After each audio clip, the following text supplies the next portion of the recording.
There's something exciting about moving into a new home. Everything feels fresh. The walls are clean. The floors shine.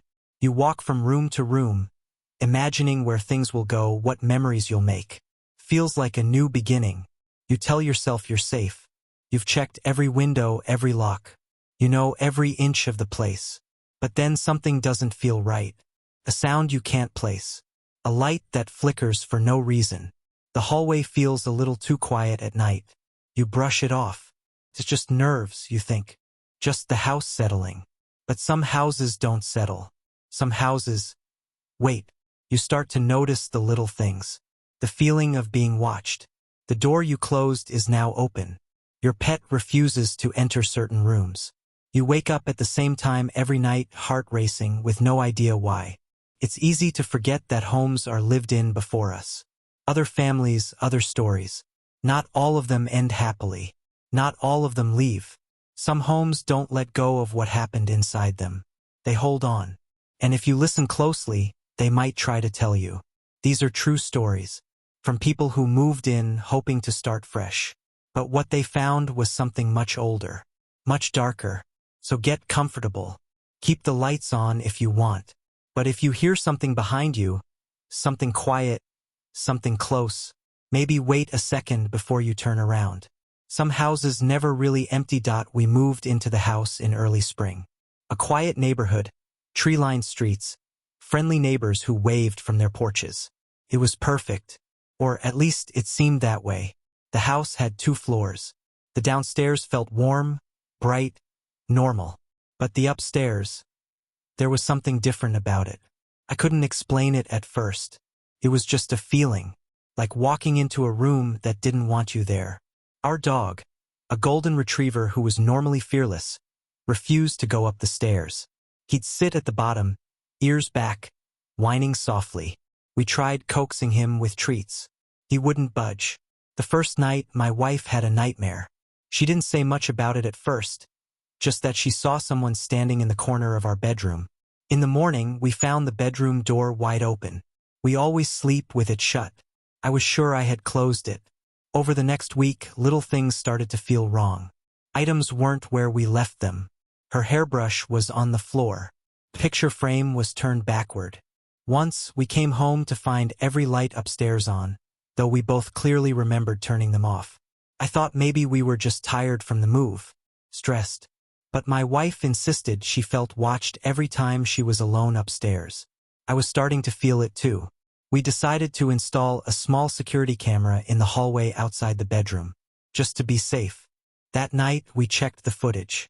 Around 3:17 a.m., the bedroom door creaked open. Slowly, smoothly. No wind. No one on the other side. I tried to stay calm. Houses make sounds. Doors shift. But deep down, I didn't believe that anymore. Then came the humming.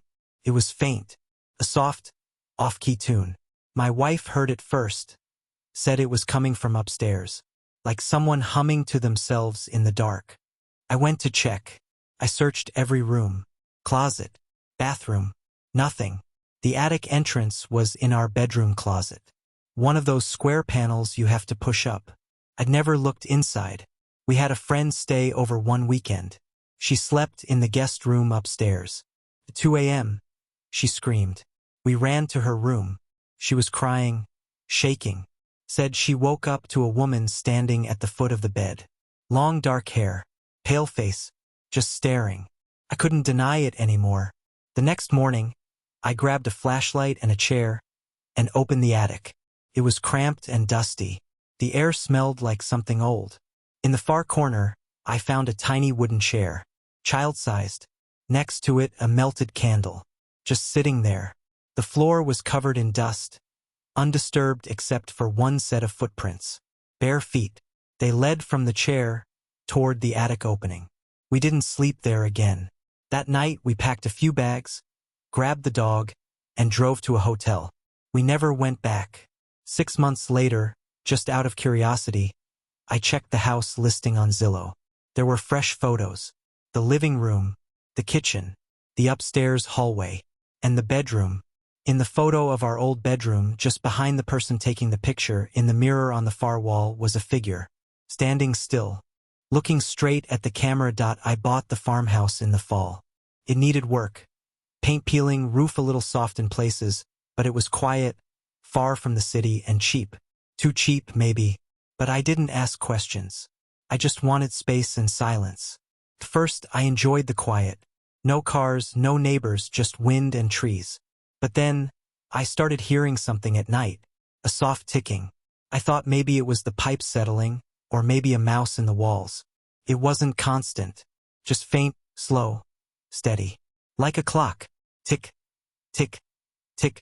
The strange part was, I didn't own any clocks, and there weren't any left in the house when I moved in. The ticking got louder over the next few nights. Not just louder, clearer. Rhythmic. Not like a wall clock. It sounded heavier. Like a grandfather clock. The kind that belonged in a foyer. But I had no clocks, and nothing like that had ever been in the house. At least not that I'd seen. One morning, I woke up and froze. In the hallway, just outside my bedroom, stood a grandfather clock. Tall. Wooden. Covered in dust. Like it had been sitting somewhere for decades. I stared at it for a long time. Touched it. It was real. Solid. The hands pointed to 303. I figured maybe it had been in the attic, and something knocked it loose. I left it there and went to get coffee. When I came back upstairs, it was gone. I searched the house. Every room. The attic. The basement. Nothing. The next night, I woke up suddenly, no sound, no light, and saw it again. This time in the kitchen, facing the hallway. Same clock, same dust, still frozen at 3:03. Then it disappeared again. It started happening every night. Always around 3:03 a.m. The clock would appear in different rooms. Facing me. Facing where I was. Sometimes by the window. Sometimes by the stairs. Always still. Always watching. I set up a camera. I needed proof. I stayed up, watching the hallway through my phone. Just before 3:03, the screen glitched. For half a second. When it cleared, the clock was there. It hadn't walked in. It hadn't been placed. It was just there. Like it had stepped through the wall. I didn't sleep much after that. I started digging through town records. There wasn't much about the house, but I found an old photo at the local library. The living room looked mostly the same, except for the giant clock in the corner. Turns out, the man who lived here before me had vanished. No note. No sign of struggle. Just gone. His last journal entry was mentioned in a police summary I found in an old news clipping.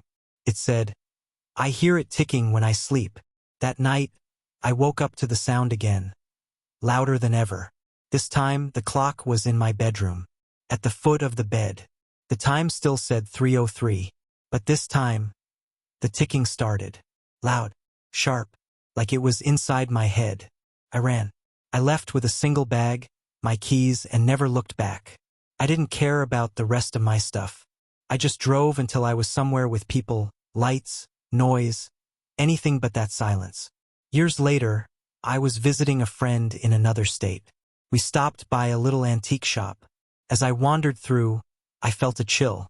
Tucked in the back, between an old dresser and a broken mirror, was the clock. Same size, same wood, same dust. The hands were still stuck at 3:03. The shop owner saw me staring at it and said, casually, "That thing? No one knows where it came from. Just showed up one morning. Strange thing is," he looked up at the ceiling, like remembering something. "It only seems to appear after dark." We moved into the house in the middle of summer. It was big, bigger than anything we'd ever lived in before. Tall windows, creaky stairs, high ceilings. It had history, character. The listing said 4 bedrooms, plenty of space for me, my wife, and our 2 kids. Felt like a dream. Until we found the 5th room. It wasn't on the blueprint. The appraiser never mentioned it. But tucked between the kids' bedrooms upstairs was a narrow wooden door. No frame, no knob, just a little metal latch near the top. Inside was a small room. No lights, just a dirty window. Cracked floral wallpaper, peeled halfway off. And in the center, a crib. Old, dusty, slightly swaying, though no one had touched it. We assumed it had been a nursery. maybe unfinished or forgotten. We didn't think much of it.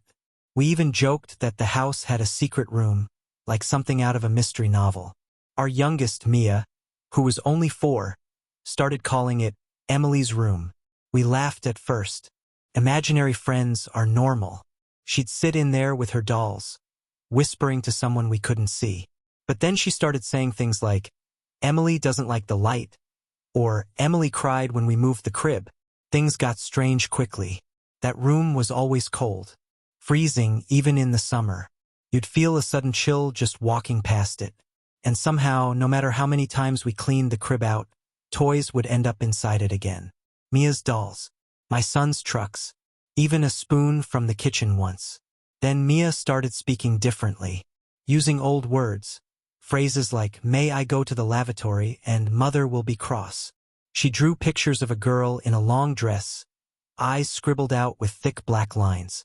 She said Emily didn't like being seen. One night, while putting Mia to bed, the baby monitor crackled to life. First just static, then whispering. A deep voice, not hers, not ours. She's still here, it said. We stopped sleeping well after that. In the attic, behind a row of boxes, we found an old photo album, dust-covered. Inside were black and white photos of the house, families, birthdays, a few Christmas mornings, and then one image that stopped us cold, 5 children, not 4. One of them was a little girl standing alone near the stairs, pale, with wide eyes and a cracked porcelain doll in her hands. There was no name written beneath her, no mention of her in any other photos.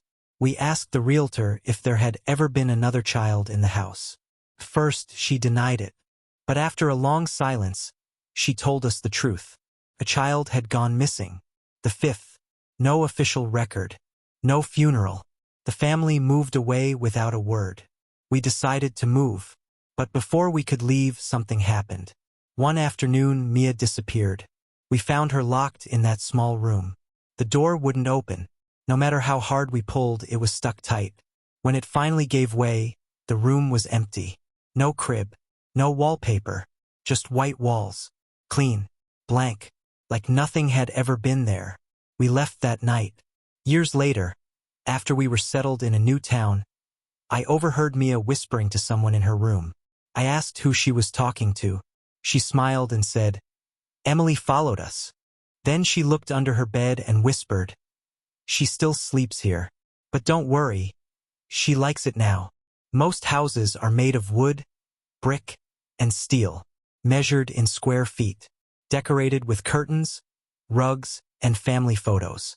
They hold warmth, laughter, birthdays, quiet mornings. But not all houses are like that. Some are built differently, not with nails or beams but with memories, with grief, with silence, with things left unsaid. They wear the shape of normal homes, but underneath the fresh paint, behind the walls, something waits. Sometimes it's sadness, sometimes it's anger, and sometimes it's something else entirely. It hides in the small details. Cold room, ticking sound, a door that won't stay shut. You tell yourself it's your imagination, stress, fatigue, but deep down, part of you knows the truth. Something's wrong here. Not every house is haunted by ghosts. Some are haunted by moments, by people who were never found, by children who never grew up, by stories no one was allowed to tell. And the scariest thing is not what you see. It's what hides in the familiar, what moves just outside your line of sight, what stays completely still, until you finally notice it's always been there. So the next time you hear a creak upstairs, or find a door open when you closed it, don't be so quick to shrug it off. Because some houses don't want you to live in them. They want you to remember who died in them.